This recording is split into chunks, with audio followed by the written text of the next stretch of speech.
Hello दोस्तों, कैसे हैं आप लोग। आशा करती हूँ आप लोग अच्छे होंगे। जैसे कि आप लोग को पता है, अब हम लोग बहुत दिनों के बाद आज हम लोग वीडियो डाल रहे हैं, जिसके पीछे कुछ पर्सनल रीज़न थे। कुछ प्रॉब्लम्स की वजह से हम लोग ये चैनल पे कंटिन्यू नहीं कर पाए थे, जिसके लिए हम लोग एकदम दिल से माफ़ी चाहते हैं आप लोगों से। लेकिन आप जैसे कि जानते हैं कि बीपीएससी की और सीडीपीओ की, दरोगा की डेट्स आ गई हैं, तो हम लोग फिर से हाजिर हैं उसी जोश के साथ, बल्कि उस पहले से ज़्यादा नए जोश के साथ हम लोग स्टार्ट करेंगे अपने करंट अफेयर्स को, जो कि हम लोग एक दिन गैप करके देंगे। एक दिन गैप करके आएगा, जिसमें कि जो top most important current affair होंगे उनको हम लेंगे। ठीक है, आज से हम लोग शुरू करते हैं अपना करंट अफेयर का पहला सेशन। प्रधानमंत्री मोदी ने नोएडा अंतर्राष्ट्रीय हवाई अड्डे उत्तर प्रदेश की नींव रखी है।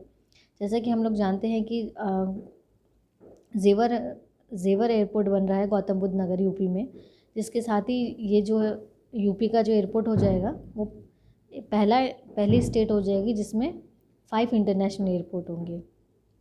और दिल्ली में 2 हो जाएंगे, एक नोएडा का आ जाएगा प्लस दिल्ली एनसीआर वाला हो जाएगा। दिल्ली के 2 हो जाएंगे, जो कि इंडिया का पहला ऐसा एयरपोर्ट होगा, यानी कि जेवर एयरपोर्ट, जो ज़ीरो नेट एमिशन करेगा, यानी इससे कोई भी कार्बन या ग्लोबल वार्मिंग अफेक्ट नहीं करेगा एनवायरनमेंट को। ये जब बन जाएगा उसके बाद की बात है। इसका जो कॉस्ट पड़ेगा वो ऑलमोस्ट 10,050 करोड़ पड़ेगा, जो कि 2024 तक कंप्लीट होगा। यानी कि अगर अभी की बात करें तो अभी 4 इंटरनेशनल एयरपोर्ट है यूपी में, लेकिन जब ये बन जाएगा तो इसके बाद 5 इंटरनेशनल एयरपोर्ट हो जाएंगे यूपी के। अभी तक हम बात करें इंडिया में कितने टोटल इंटरनेशनल एयरपोर्ट है, तो 35 है। और अगर हम बिहार की बात करते हैं, जैसे कि इसमें आप लोग बीपीएससी भी देंगे, सीडीपीओ भी देंगे, तो उसमें तीन एयरपोर्ट है बिहार के अंदर। एक पहला है गया का, दूसरा है पटना का और तीसरा दरभंगा का। मतलब ऑपरेशनल 3 हैं। ऐसे तो बहुत सारे हैं, लेकिन ऑपरेशनल जो है वो सिर्फ 3 ही है। दरभंगा का जो हाल ही में स्टार्ट हुआ है, लेकिन इसमें इंटरनेशनल एयरपोर्ट बिहार में सिर्फ एक है, वो है गया इंटरनेशनल एयरपोर्ट। बाकी पटना और दरभंगा के जो है वो डोमेस्टिक एयरपोर्ट हैं। और जो इंदिरा गांधी इंटरनेशनल एयरपोर्ट है दिल्ली का, न्यू दिल्ली का, वो इंडिया का सबसे बड़ा इंटरनेशनल एयरपोर्ट है। यानी 35 इंटरनेशनल एयरपोर्ट में से सबसे बड़ा इंटरनेशनल एयरपोर्ट की बात करेंगे तो आईजीआई है। और कोचीन इंटरनेशनल एयरपोर्ट ऐसा एयरपोर्ट है जो पूरी तरीके से सोलर पावर पे चलता है। हम नेक्स्ट क्वेश्चन देखते हैं। नीति आयोग ने सतत विकास यानी सस्टेनेबल डेवलपमेंट गोल इंडेक्स को पेश किया है, अर्बन इंडेक्स को पेश किया है, जिसमें जो बेस्ट शहर है, बेस्ट सिटी की बात करते हैं तो शिमला, कोयम्बटूर और चंडीगढ़, ये 3 बेस्ट शहरों में आते हैं। और सबसे ख़राब शहरों की बात करेंगे तो झारखंड का धनबाद, यूपी का मेरठ और यूपी का ईटानगर, ये 3 जो आते हैं सबसे बॉटम में आ जाते हैं। इसमें आई थिंक बिहार का इसमें कोई भी नहीं है टॉप में। टॉप 10 में, टॉप 3 में आता है शिमला, कोयम्बटूर, चंडीगढ़। ठीक है, ये हमको यही याद करना है फर्स्ट बेस्ट 3 कौन है और लास्ट के 3 मेन कौन से हैं। ये किसने दिया है? नीति आयोग ने दिया है। इसमें मतलब 3 बातें याद करने लायक है। एसडीजी का अर्बन, एसडीजी 7, एसटीजी का जो इंडेक्स है वो किसने दिया है? नीति आयोग ने दिया है, जिसमें बेस्ट 3 स्टेट सिटी आ जाती है शिमला, कोयम्बटूर, चंडीगढ़। ठीक है, नेक्स्ट देखते हैं हम लोग। नेक्स्ट है, उत्तराखंड में भारत का पहला घास संरक्षण केंद्र बनेगा, यानी ग्रास रिजर्वेशन सेंटर बनेगा। कहाँ पे? कंजर्वेशन सेंटर बनेगा उत्तराखंड में। उत्तराखंड में आजकल बहुत सारी चीज़ें बनी जा रही है, जैसे मॉस गार्डन, लेकिन गार्डन, और भी बहुत सारी चीज़ें हैं उत्तराखंड में बनी जा रही है। उत्तराखंड में सीएम जो बने हैं वो हैं पुष्कर सिंह धामी, और गवर्नर जो है उत्तराखंड के वो हैं गुरमीत सिंह। ठीक है, ये जो पहला घास संरक्षण केंद्र बनेगा वो अल्मोड़ा डिस्ट्रिक्ट में बनेगा। अल्मोड़ा डिस्ट्रिक्ट के रानीखेत में बनेगा। रानीखेत बहुत ही सुंदर जगह है उत्तराखंड की। हमें इसमें जो बातें याद रखनी है वो सिर्फ 2 ही बातें याद रखनी है। ये उत्तराखंड में बनेगा ग्रास कंजर्वेशन सेंटर, और उत्तराखंड में कहाँ बनेगा? तो अल्मोड़ा डिस्ट्रिक्ट के रानीखेत में बनेगा। और एक एडिशनल इन्फॉर्मेशन है, उत्तराखंड में कितने टोटल नेशनल पार्क है? तो 6 नेशनल पार्क है। पहला है जिम कॉर्बेट नेशनल पार्क, जिसका नाम जो है वो रामगंगा नेशनल पार्क होने वाला है। जैसे मतलब अनाउंस कर दिया गया है, अभी चेंज नहीं हुआ है, जब चेंज हो जाएगा बस ये याद रखना है कि जिम कॉर्बेट का जो नया नाम है वो रामगंगा नेशनल पार्क होने वाला है। राजाजी नेशनल पार्क है, वैली ऑफ फ्लावर्स है, नंदा देवी है, गंगोत्री नेशनल पार्क है, गोविंद पशु विहार नेशनल पार्क एंड सेंचुरी है। और जो हाईएस्ट पीक है नंदा देवी, उत्तराखंड की जो हाईएस्ट पीक है वो नंदा देवी है, जो कि चमोली डिस्ट्रिक्ट में आती है। एक क्वेश्चन से कितने सारे इन्फॉर्मेशन हो जाते हैं। नेक्स्ट क्वेश्चन है, भारतीय, मालदीव्स और श्रीलंका की 3 पार्टीज जो एक्सरसाइज होती है, हर साल हम जानते हैं कि कुछ नेवी एक्सरसाइज होती है, कुछ आर्मी की होती है, कुछ एयरफोर्स की होती है, सबकी एक्सरसाइज होती है। तो पहली जो एक्सरसाइज है वो थर्ड पार्टी, ये दोस्ती 2021, ये पहली बार हुई थी 1991 में, जो सिर्फ इंडिया और मालदीव्स के बीच में स्टार्ट हुई थी, लेकिन 2012 में श्रीलंका ने भी ज्वाइन किया। इससे आपके जो क्वेश्चन बन सकते हैं वो कि दोस्ती 2021 यानी फ्रेंडशिप 2021 में कौन कौन से देश है, तो मालदीव, इंडिया और श्रीलंका। तो श्रीलंका कब ज्वाइन करता है, 2012 में करता है, और सबसे पहले जब हुआ था 1991 में हुआ था, यानी कि 2021 में इसके पूरे 30 साल कंप्लीट हो गए हैं। और कुछ एक्सरसाइज हम देख लेते हैं जो अलग अलग कंट्री के साथ इंडिया करती है। इंडिया जो है यूएसए के साथ करती है युद्धेबाज, ये मिलिट्री एक्सरसाइज है। इसमें कुछ टाइपिंग एरर हो रखी है, जिसका नेक्स्ट टाइम से ध्यान रखा जाएगा, तो आप लोग स्लाइड्स में देख लीजिए। नेपाल और इंडिया करती है सूर्य किरण, जो कि इस बार का 14th एडिशन होगा। इंडिया और बांग्लादेश करती है संप्रीति, जो कि 9th एडिशन होगा। इंडिया श्रीलंका करती है मित्र शक्ति, ये शक्ति नाम से बहुत सारे कन्फ्यूज़न हो जाते हैं, तो मित्र शक्ति ध्यान रखना श्रीलंका की है। मंगोलिया और इंडिया की सबसे बेस्ट एक्सरसाइज है नोमैडिक एलिफेंट, मतलब एक यूनिक नाम है इनका, नोमैडिक एलिफेंट। इंडिया यूएसए करती है वज्र पहाड़। मतलब इसमें हमको 3 बातें मेन याद रखनी है। पहली बार कब हुई थी, फ्रेंडशिप 2021 यानी दोस्ती 2021 1991 में हुई थी। इंडिया और मालदीव्स के बीच शुरू हुई थी। श्रीलंका ने इसको कब ज्वाइन किया, 2012 में ज्वाइन किया। नेक्स्ट क्वेश्चन है यूनेस्को को अबू पीस मीडिया अवार्ड्स मिला है 2021 का। दूरदर्शन और आकाशवाणी के क्षेत्र में ये दिया जाता है। यूनेस्को की फुल फॉर्म है United Nations Educational, Scientific and Cultural Organization, जिसका हेडक्वार्टर है फ्रांस और पेरिस के अंदर। इसमें यही बातें ध्यान रखनी है। 26 नवंबर, जैसे कि भी हाल ही में 26 नवंबर गया है, जो कि संविधान दिवस के रूप में मनाया जाता है, हमारा कॉन्स्टिट्यूशनल डे है उस दिन। जिस दिन क्या हुआ था, हमारे कैबिनेट कॉन्स्टिट्यूशनल असेंबली ने इसको संविधान दिवस के रूप में घोषित किया था। 26 नवंबर 1949 को भारत की संविधान सभा ने भारत के संविधान को अपनाया, और यह अपनाया गया था, अडॉप्ट किया गया था 26 नवंबर 1949 को। और उसको लागू कब किया था, जब ये फोर्स में आया था 26 जनवरी 1950 को। इसमें 2 ही बातें याद रखने वाली होती है। अपनाया गया था 26 नवंबर को, इसीलिए संविधान दिवस दिन मनाया जाता है, और लागू किया गया था 26 जनवरी 1950 को, इसीलिए क्या बनाया जाता है, रिपब्लिक डे मनाया जाता है। भारत सरकार ने 19 नवंबर 2015 को राजपत्र अधिसूचना द्वारा 26 नवंबर को संविधान दिवस के रूप में घोषित किया। राजपत्र के द्वारा घोषित किया था कब, 19 नवंबर 2015। ये इंपॉर्टेंट नहीं, इंपॉर्टेंट ये कि 26 नवंबर को क्यों मनाया जाता है संविधान दिवस, ये इंपॉर्टेंट है, और कब बना और कब लागू किया। संविधान बनने में कितने समय लगे थे, 2 साल 11 महीने और 18 दिन लगे थे। ठीक है। और नेक्स्ट क्वेश्चन है, तमिलनाडु ने सैयद मुश्ताक अली ट्रॉफी खिताब 2021 जीता। दिल्ली के अरुण जेटली स्टेडियम में, दिल्ली में जो स्टेडियम था उसका नाम कर दिया गया अरुण जेटली स्टेडियम, उसमें फाइनल मुकाबला खेला गया था। तमिलनाडु ने कर्नाटक को 4 विकेट से हरा दिया, यानी तमिलनाडु और कर्नाटक के बीच में मुकाबला हुआ था, जिसमें कि तमिलनाडु जीता। और ये कौन सी ट्रॉफी है, सैयद मुश्ताक अली ट्रॉफी। इससे आपके 2 क्वेश्चन हो जाते हैं। सैयद मुश्ताक अली ट्रॉफी किस चीज़ से रिलेटेड है, तो वो है क्रिकेट से रिलेटेड। सैयद मुश्ताक अली ट्रॉफी भारत में एक घरेलू T20 क्रिकेट चैंपियनशिप है, जिसका आयोजन भारतीय क्रिकेट कंट्रोल बोर्ड BCCI द्वारा रणजी ट्रॉफी की टीमों के बीच में किया जाता है।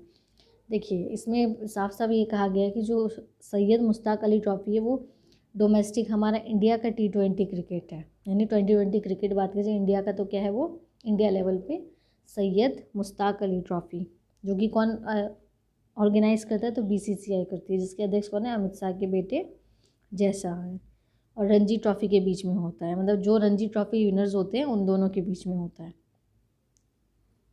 टीमों के बीच में होता है। तो सिंपल से याद रखना है हमको, किसने जीता, तमिलनाडु ने जीता। क्या जीता, सैयद मुश्ताक अली ट्रॉफी को जीता। नेक्स्ट क्वेश्चन देखते हैं हम लोग। राष्ट्रीय परिवार और स्वास्थ्य सर्वेक्षण भारत में पहली बार पुरुषों की अपेक्षा महिला अधिक, ये एक बहुत पॉजिटिव न्यूज़ है। इतनी सारी नेगेटिव न्यूज़ में कोरोना की जो नेगेटिव चीज़ें चली आई थी, उसमें एक पॉजिटिव हमको चीज़ें अच्छी लगी हैं, जो क्या है, NFHS का जो सर्वे हुआ है इस बार, इसमें पहली बार, मतलब टोटल इंडिया की बात की जाए ऑन एन एवरेज, तो 1020 महिलाएं हैं 1000 पुरुष पे। ऐसे केरला में ज़्यादा रहती है, 1021 केरला में रही हैं, लेकिन ये ऑन एन एवरेज इंडिया की बात की जाए तो 1020 महिलाएं हैं। पहली बार जब ये आयोजित किया गया था 2050 में, 5 और 6 में जब आयोजित किया गया था NHFS का जो 3rd चरण था, उसमें 1000 पुरुष पे 1000 महिला थी, यानी बराबर थी। और 2015-16 में ये घटकर 1991 हो गई थी। तो अब जो आई है 2021 में, ये पॉजिटिव रिपोर्ट लाई कि 1020 फीमेल्स हैं पर 1000 वुमेन पे। ये एक बहुत अच्छा साइन है हमारे इंडिया के लिए, जहाँ हर बार नेगेटिव मतलब कम रहती थी, इस बार ज़्यादा है। ये एक NFHS रफली डेटा होता है, कम्प्लीटली रिलायबल नहीं होता ये, लाइक सेंसस, ठीक है। बट ऑन एन एवरेज की बात कीजिए तो पॉजिटिव में आया है ये हमारे लिए अच्छी बात है। नेक्स्ट देखते हैं cherry blossom festival. Cherry blossom festival जो है वो मेघालय में मनाया जाता है हर साल। तो ये 3 दिन का होता है, 25, 26 और 27 नवंबर का। कहाँ मनाया? शिलोंग में मनाया गया, मेघालय की राजधानी शिलोंग में मनाया गया Shillong cherry blossom festival. I think Arunachal Pradesh में ही मनाया जाता है किसी और नाम से, मतलब चेरी ब्लॉसम और समथिंग कुछ ऐड किया जाता है उसके नाम से। फिलहाल आपको याद रखना है कि चेरी ब्लॉसम फेस्टिवल 2021 कहाँ मनाया गया, तो मेघालय की राजधानी शिलोंग में मनाया गया और ये 3 दिन का मनाया जाता है। नेक्स्ट क्वेश्चन है, भारतीय रेलवे मणिपुर में दुनिया के सबसे ऊंचे सेतु बंधु का निर्माण कर रहा है। पुल 141 मीटर की ऊंचाई पर बनाया जा रहा है। पुल पर काम दिसंबर 2023 तक पूरा होगा। अब इंडिया की बात की जाए तो सबसे ऊंचा, यानी कि सबसे ऊंचा जो रेल ब्रिज है, रेलवे ब्रिज, वो कहाँ बनेगा? मणिपुर में बनेगा, सेतु बंधु के नाम से बनेगा। लेकिन वो जब बनेगा तब दुनिया का सबसे बड़ा होगा, अभी नहीं है। जब वो बन जाएगा उसके बाद, यानी 2023 पे जब हम पढ़ेंगे, 2023 में जब वो बन के तैयार हो जाएगा तब वो इंडिया का सबसे वुड भी है, मतलब ये बनेगा, ठीक है। तो अभी अगर एग्ज़ाम में आते कि अभी सबसे लंबा कौन सा है, तो वो जो अभी है वही लगाएंगे हम। अगर ये पूछेगा कि कौन बनने जा रहा है, तब ये लगाएंगे आपका सेतु बंधु मणिपुर का। इसमें 3 बातें याद रखनी कि सेतु बंधु क्या चीज़ है। तो सेतु बंधु क्या है? एक रेलवे ब्रिज है जो कहाँ पे बन रहा है? मणिपुर में बना है, जिसका काम कब तक पूरा होगा? 2023 तक पूरा होगा। और कितना ऊंचा है ये? तो 141 मीटर हाइट है। इसकी हाइट इंपॉर्टेंट है, और ये कहाँ पर है ये इंपॉर्टेंट है। 2023 तक पूरा होगा, ये भी इम्पॉर्टेंट है, ठीक है। नेक्स्ट क्वेश्चन, नीति आयोग का गरीबी सूचकांक। नीति आयोग जो है बहुत सारे इंडेक्स निकालता है, जैसे इससे पहले भी निकाला था अर्बन वाला जो हमने पढ़ा इसी स्लाइड में। ये है आपका मल्टी डायमेंशन पॉवर्टी इंडेक्स, गरीबी सूचकांक, जिसमें बिहार जो है वो सबसे गरीब, यानी 51.91% जो इसकी आबादी है, यानी मोर देन 50% इसकी जो पॉपुलेशन है वो बहुत ही ज़्यादा गरीब है। और दूसरे नंबर पे आता है झारखंड, हमारा पड़ोसी देश, पड़ोसी राज्य झारखंड, 42.16% की आबादी के साथ ये दूसरे स्थान पर है। और अगर आगे बात की जाए तो उत्तर प्रदेश, मध्य प्रदेश, मेघालय, ये चीज़ जो है वो टॉप 5 में, यानी कि बिहार, झारखंड, यूपी, मध्य प्रदेश एंड मेघालय, ये 5 राज्य जो अति गरीब है। सबसे गरीब में आता है हमारा बिहार, बहुत शर्म की बात है हम लोगों के लिए। और सबसे अमीर में आता है कम गरीब, सबसे अमीर नहीं कह सकते, कम गरीबी, केरल है जहाँ पे सिर्फ 0.7% ही गरीब हैं। गोवा है, सिक्किम है, तमिलनाडु और पंजाब है। यहाँ पे जो अमीर है वो ज़्यादा है, गरीबी बहुत कम है। और केरल का जो कोटायम है वो क्या है? बिल्कुल ज़ीरो गरीबी है वहाँ पे कोई भी गरीब नहीं है, हम ये कह सकते हैं। तो इसमें 3-4 बातें ध्यान रखने वाली हैं। जो MDPI है वो कौन, MPI जो है वो कौन लागू करता है? तो वो रिलीज़ करता है तो नीति आयोग करता है। और सबसे गरीब राज्य इसमें कौन सा है भारत का? तो वो बिहार है। कितने प्रतिशत? 51.91% जो है आबादी इसकी गरीब है। टॉप 5 हमको याद रखना है, मतलब बॉटम 5 याद रखना है, बिहार, झारखंड, यूपी, मध्य प्रदेश और मेघालय। परसेंटेज याद रखना इतना ज़रूरी नहीं है। और सेकंड पे आ जाता है जिसमें सबसे कम है वो केरल, गोवा, सिक्किम, तमिलनाडु और पंजाब। और केरल कोटाई में तो गरीबी है ही नहीं, ठीक है। नेक्स्ट क्वेश्चन आ जाता है, मेक माई ट्रिप ने उड़ान स्कीम के साथ समझौता किया है जिससे वो और अच्छी तरीके से फैसिलिटी दे पाए उड़ान स्कीम क्या है? उड़े देश का आम नागरिक। मेक माई ट्रिप अगर जो रीजनल जो हवाई अड्डे हैं उससे संपर्क करेगी तो ज़्यादा से ज़्यादा क्या है, ये स्कीम का फ़ायदा लोग उठा पाएंगे, जिनके लिए मेनली है ये स्कीम। तो उड़े देश का आम नागरिक जो स्कीम है वो नॉर्मल पर्सन के लिए, जिसने कभी फ़्लाइट में सफ़र नहीं किया, यानी कि जो पहुंच है फ़्लाइट के लिए वो हर आम इंसान तक पहुंच सके। जो जैसे लोग ट्रैवल करते हैं ट्रेन में वैसे ही लोग फ्लाइट में ट्रेवल करें, उस चीज़ के लिए ये स्कीम को स्टार्ट किया गया था, जो कि स्टार्ट हुई थी 21 अक्टूबर 2016 से, यानी 5 साल पहले स्टार्ट हुई थी। और मेक माई ट्रिप की बात कीजिए तो 2000 में फाउंड की गई, जिसका हेडक्वार्टर गुरुग्राम हरियाणा में है और जिसके फाउंडर है दीप कालरा। मतलब दो चीज़ें याद रखनी, उड़ान स्कीम के साथ किसने समझौता किया है तो मेक माई ट्रिप ने की है। और उड़ान स्कीम को कब लॉन्च किया गया तो 21 अक्टूबर 2016 को लॉन्च किया गया था हमारे आदरणीय प्रधानमंत्री नरेंद्र मोदी के द्वारा। और नेक्स्ट क्वेश्चन, इंटरपोल की कार्यकारी समिति के लिए चुने गए भारत के उम्मीदवार। इंटरपोल जिसका जो हेडक्वार्टर लायन फ्रांस में है, उसके उम्मीदवार के रूप में चुने गए हैं कौन, प्रवीण सिन्हा, जो कि हमारे इंडिया के हैं। इंटरपोल कहा जाता है इसको, इसका जो फुल फॉर्म है इंटरनेशनल क्रिमिनल पुलिस ऑर्गेनाइजेशन। 4 प्रतियोगी चीन, सिंगापुर, दक्षिण कोरिया और जॉर्डन थे। मतलब इसमें जो इंडिया के अलावा जो 4 पार्टिसिपेंट थे वो चाइना के थे, सिंगापुर के थे, साउथ कोरिया के थे, जॉर्डन थे, जिसमें बाजी किसने मारी, इंडियन ने मारी, जिनका नाम है प्रवीण सिन्हा। इस्तानबुल तुर्की में चल रहे थे 89 इंटरपोल महासभा के दौरान चुनाव, यानी कि जब इस्तानबुल तुर्की में जो चल रहा था 89 इंटरपोल महासभा यानी असेंबली जो चल रही थी, उसके दौरान इनका चुनाव हुआ। हमको इसमें 2 बातें याद रखनी है। इंटरपोल से कौन चुना गया तो प्रवीण सिन्हा चुने गए, जो कि इंडिया के हैं। दूसरी बात 4 प्रतियोगी थे, वो याद रखना है हमें। और दूसरा, इंटरपोल का हेडक्वार्टर लाइन फ्रांस में था। फाउंड कब गया था 1923 में। मेंबर है 195। इंडिया इसका मेंबर, ऑफकोर्स इंडिया इसका मेंबर है। ठीक है, चलिए यहाँ पे हमारा सेशन आज का कंप्लीट होता है। एक बार फिर मैं आपसे माफ़ी चाहूँगी इतना लंबा गैप के लिए।